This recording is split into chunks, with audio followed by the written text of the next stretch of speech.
ரிஷப ராசியை பொறுத்த வரைக்கும் விரயஸ்தானத்தில் இருந்த குரு பகவான் இப்ப ராசிக்குள்ள வராரு. உடல் ரீதியான சோர்வுகளை தரக்கூடிய குரு பயிற்சியாக இந்த ரிஷப ராசிக்கு அமையக்கூடிய வகையில இருக்கு. கையில கொஞ்சம் பணம் பத்தாது, கடன் வாங்கக்கூடிய சூழ்நிலை வருது. இருப்பினும் உங்களுக்கு வருமானத்தை தரக்கூடிய ஆண்டாக இருந்தாலும் முதலீடுகள் செய்து புதிய தொழிலை துவங்குவதற்குண்டான யோகத்தை ஏற்படுத்துகின்ற ஆண்டாக இருக்கும்.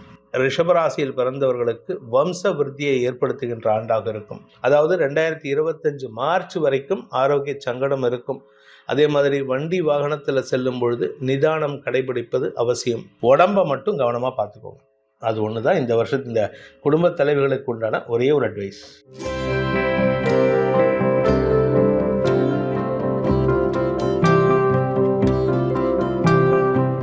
இந்த குரு பயிற்சி ரிஷப ராசிக்கு எப்படி இருக்க போகுது? ரிஷப ராசியை பொறுத்த வரைக்கும் விரயஸ்தானத்தில் இருந்த குரு பகவான் இப்போ ராசிக்குள்ள வராரு. 1ஆம் இடம், 1ஆம் இடத்துல, அதாவது ஜென்மஸ்தானத்துக்கு குரு வர்றதுனால அந்த இடத்துலேருந்து அந்த இடத்தையும் கெடுப்பார். ஆனால் ஸ்தானபலம் இல்லையென்று ஒரு கேள்வி வரும். ஆமாம், ஸ்தானபலம் கிடையாது.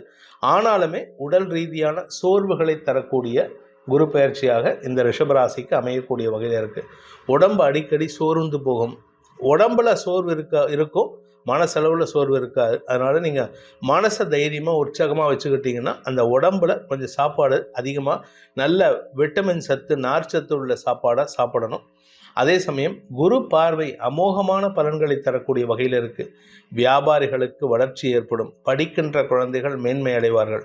குறிப்பாக இந்த ரிஷபராசியில் பிறந்த திருமணமாகி வெகு நாட்களாக குழந்தை பாக்கியம் இல்லாதவர்களுக்கு, சார் எங்களுக்கு கல்யாணம் ஆகிட்டு எனக்கும் என் கணவருக்கும் 8 வருஷமாக குழந்தை இல்லை, ஆரம்பத்தில் ஒரு கருக்கலைப்பு பண்ணிட்டோம் அப்படின்னு கஷ்டப்படுறவங்களுக்கு கூட இந்த குரு பயிற்சி ரிஷபராசியில் பிறந்தவர்களுக்கு வம்ச விருத்தியை ஏற்படுத்துகின்ற ஆண்டாக இருக்கும். திருமண வயதில் இருப்பவர்களுக்கு திருமண தடைகளை விலக்கி திருமணத்தை நடத்தி கொடுக்கக்கூடிய ஆண்டாக இருக்கும்.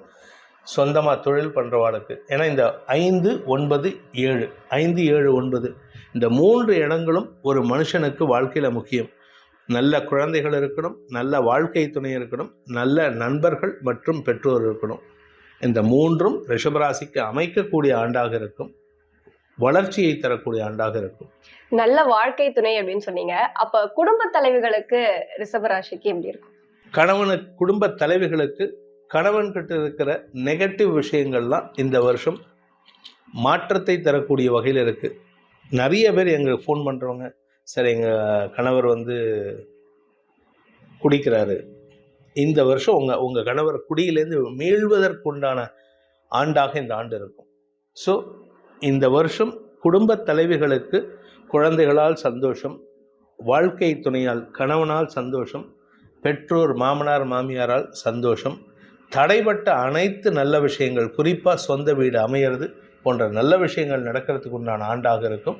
உடம்பை மட்டும் கவனமாக பார்த்துக்கோங்க. அது ஒன்று தான் இந்த வருஷத்து இந்த குடும்ப தலைவர்களுக்கு உண்டான ஒரே ஒரு அட்வைஸ். இப்போ இது எல்லாருமே தெரிஞ்சுக்கணும்னு நினைப்பாங்க. விவசாயிகளுக்கு எப்படி இருக்கும் ரிஷபராசியில்? சூப்பர். ஏன்னா நான் விவசாயிகளுக்கு இம்பார்ட்டன்ஸ் கொடுக்கணும்னு நினைக்கக்கூடிய ஆள். 4ஆம் இடம், 10ஆம் இடம், இந்த 4ஆம் இடமும் 10ஆம் இடமும் பூமி தொடர்பான விஷயமாக இருந்தால் அவர்கள் விவசாயத்தில் கோலச்சக்கூடிய ஆண்டாக இருக்குது. அதே சமயம் ராசியிலேருந்து 5ஆம் இடத்தை பார்க்கறது 4ஆம் இடத்திற்கு 2ஆம் இடம். 4ஆம் இடத்திற்கு 2ஆம் இடம்ங்கிறது பூமி தொடர்பான வருமானத்தை தரக்கூடிய ஆண்டு. பூமி தொடர்பான வருமானத்தை தரக்கூடிய ஆண்டாக இருக்கிறதுனால விவசாயிகளுக்கு வளர்ச்சியை தரக்கூடிய, மகசூலை தரக்கூடிய, விளைச்சலை தரக்கூடிய ஆண்டாக இருக்கும். ஸோ ஆனால் ஒரே ஒரு விஷயம் மட்டும், வருஷ கடைசியில் நீர் பற்றாக்குறை ஏற்படுறதுக்கு வாய்ப்பு இருக்கிறதுனால வருஷ ஆரம்பத்துலேருந்தே உங்கள் இடத்துல, உங்களுடைய விவசாய நிலத்தில் அங்கங்கே ஏதாவது முடிஞ்சதுன்னா ஒன்றா போர்வெல்லோ இல்லை ஏதாவது ஒரு தொட்டி மாதிரி, பெரிய தொட்டி மாதிரியோ இல்லை சின்னதாக ஒரு குட்டை மாதிரியோ நீங்கள் ஏற்படுத்திக்கிறது நல்லது. அடுத்து பார்த்தீங்கன்னா வேலை தேடக்கூடிய நபர்களுக்கோ இல்லைன்னா புதிய தொழில் தொடங்கலாம் அப்படின்னு யோசிக்கிறவங்களுக்கோ எப்படி இருக்க போகுது? ராசிக்குள்ள குரு வந்திருக்காரு. 9ஆம் பார்வையை 9ஆம் இடத்தை பார்க்குறாரு. 9ஆம் இடம் 10ஆம் இடத்திற்கு விரயஸ்தானம். முதலீடுகள் செய்யக்கூடிய ஆண்டு. நீங்கள் புதுசாக தொழில் துவங்கணும் அப்படி நிறைய பேர் பார்த்தீங்கன்னா, நான் ஒர்க் பண்ணிகிட்ருக்கேன் சார், எனக்கு ஏதாவது கை பரபராங்கிறது, ஏதாவது நான் இன்வெஸ்ட்மெண்ட் பண்ணி ஆரம்பிக்கணும் அப்படின்னு சொல்லக்கூடியவர்களுக்கு உடல் உழைப்பால் வேலை செய்யக்கூடிய நபர்களுக்கெல்லாம் இந்த வருடம் வளர்ச்சியை தரக்கூடிய ஆண்டு. ஆனால் வளர்ச்சின்னா உடனே வந்து துட்டு நிறையா வரும், நான் கோடீஸ்வரன் ஆகிடுவேன்னு நினைக்காதீங்க. இப்போ நீங்கள் முதல் போட்டால் தான், பருவத்தை பயிர் செய்தால் மட்டுமே தான் உங்களுக்கு அந்த பருவம் வரும்பொழுது அதை அறுவடை செய்ய முடியும். இப்பொழுது அதை வந்து விதைக்கக்கூடிய நேரம். அதனால் நீங்கள் இறங்கி உங்களுடைய நிலத்தில் ஆகட்டும், உங்களுடைய தொழிலில் ஆகட்டும், உங்களுடைய வியாபாரத்தில் ஆகட்டும் முதலீடு செய்யக்கூடிய நேரம். அதனால் கையில் கொஞ்சம் பணம் பத்தாது, கடன் வாங்கக்கூடிய சூழ்நிலை வருது. இருப்பினும் உங்களுக்கு வருமானத்தை தரக்கூடிய ஆண்டாக இருந்தாலும் முதலீடுகள் செய்து புதிய தொழிலை துவங்குவதற்குண்டான யோகத்தை ஏற்படுத்துகின்ற ஆண்டாக இருக்கும். சரி, குடும்ப தலைவர்களுக்கே நீங்க உடலை நல்லா பார்த்துக்கணும் அப்படின்னு சொன்னீங்க. அப்போ வயோதிகர்களுக்கெல்லாம் எப்படி இருக்கும்? வயோதிகர்களுக்கும் கொஞ்சம் உடம்பு ஆரோக்கிய விஷயத்தில் கொஞ்சம் கவனமாக இருந்துக்கணும். 4ஆம் இடத்துக்கு குரு பார்வை இருந்த வரைக்கும், போன வருஷம் வரைக்கும் என்ன உடம்புல இருந்தாலும் ஆனால் சனி பார்வை 4ஆம் இடத்துக்கு இருக்குது. அதனால் இந்த வருஷம் வயோதிகர்களாகட்டும் எல்லா வயசினருக்கும் ரிஷபராசியில் பிறந்தவர்களுக்கு ஆரோக்கிய சங்கடம் இருக்குது. அதாவது 2025 மார்ச் வரைக்கும் ஆரோக்கிய சங்கடம் இருக்கும். அதே மாதிரி வண்டி வாகனத்தில் செல்லும் பொழுது நிதானம் கடைபிடிப்பது அவசியம். மார்ச் மாதம் வரைக்கும் ரொம்ப ஜாகிரதையாக இருக்கணும் வண்டி வாகனத்தில் போகிறதுக்கு மட்டும். அதே சமயம் பார்த்தீங்கன்னா வீட்டுக்குள்ளே நடக்கிறவங்க கூட இந்த மொசைக் டைல்ஸ்லாம் வந்து தண்ணி இருந்ததுன்னா கண்ணு தெரிய மாட்டேங்குது நிறைய பேர்த்துக்கு, வயசானவங்களுக்கு தெரியறதில்ல, வழுக்கி விழுறதுக்கு வாய்ப்பு இருக்குது. ஸோ இடுப்பில் அடிபடுறதுக்கு வாய்ப்பு இருக்குது. ஏன்னா 7ஆம் இடத்தை சனி பார்க்க போகிறாரு. அதுக்கு தீர்வையும் குரு பகவான் கொடுப்பார். ஸோ அதனால் அடிபட்டு தீர்வை சந்திக்கிறதுக்கு வாய்ப்பு இருக்குது. சரி, இப்போ நம்ம அனுகூல பலன்கள்லாம் ரிஷப ராசிக்கு பார்த்துட்டோம். இப்போ எதிர்மறையான விஷயங்கள் என்னவா இருக்க போகுது? எதிர்மறையான விஷயங்கள், இது முதல் விஷயம் வந்து உடம்புல அடிபடுறதுக்கு வாய்ப்புகள் நிறையா இருக்குது. வண்டி வாகனம், நெருப்பு சார்ந்த தொழில் பண்ணுறவங்க, அதாவது நெருப்பு ஃபர்னஸில் ஒர்க் பண்ணுறவங்க, வெல்டிங் பண்ணுறவங்க, இந்த மாதிரி வேலை பண்ணுறவங்களாம் நெருப்பு சார்ந்த விஷயத்தில் கொஞ்சம் எச்சரிக்கையாக இருக்கணும். சேஃப்டி மெஷர்ஸ் எடுத்துக்கணும். அதாவது இந்த வெல்டு பண்ணுறவங்கன்னா முன்னாடி ஒரு கண்ணாடி வச்சுட்டு வெல்டு பண்ணுவாங்க. இப்போ சில பேர் பார்க்குற அது இல்லாமையே பண்ணுறாங்க. அது அவங்களுடைய அனுபவத்தில் பண்ணுறது. ஆனால் அதெல்லாம் வச்சுக்கிட்டு அந்த சேஃப்டி மெஷர் வச்சுக்கிறது, பக்கத்தில் வந்து மண் சார்ந்த அந்த பாதுகாப்பு உபகரணங்களை பயன்படுத்துவதெல்லாம் அவசியமான ஒன்று. பல இடத்துல வந்து இந்த மண் பக்கெட்லாம் வந்து வெறும காலியாக இருக்கும், குப்பையை கொட்டி வச்சுருக்காங்க. அந்த ஃபயர் எக்ஸ்டிங்விஷர்ஸ்லாம் வந்து ஃபில் பண்ணாமல் வச்சுருக்காங்க. அதெல்லாம் கொஞ்சம் ஃபில் பண்ணி கரெக்டாக ஒர்க் பண்ணுதான்னு செக் பண்ணிக்கிறது நல்லது. So we have to be cautious before anything happens.